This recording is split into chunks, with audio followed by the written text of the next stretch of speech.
The late Dr. John Claypool has a sermon on Joseph and his experiences with his brothers, and then with being sold into slavery, and then going into Potiphar's house and being into prison. And he makes this astounding statement. He says, we have to remember that the worst things are not the last things. Did you catch it? The worst things are not the last things.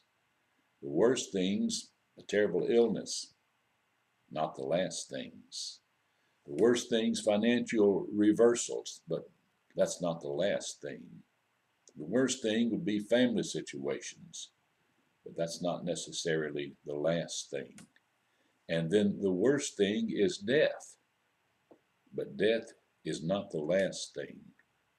That sticks in my heart more than anything that he said in the whole sermon.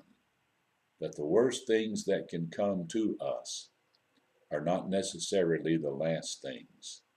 I have no way of knowing what you're facing, what pain or distress or disappointment or what feelings of failure or recrimination or guilt or remorse. I have no way of knowing that. And you may be facing the worst thing you've ever experienced, but I tell you, it's not the last thing. There is still a loving God who cares for us, who provides compensation, and who in one time, in one way or another, will balance the scales, because you see, it really is true that the worst things are not the last things.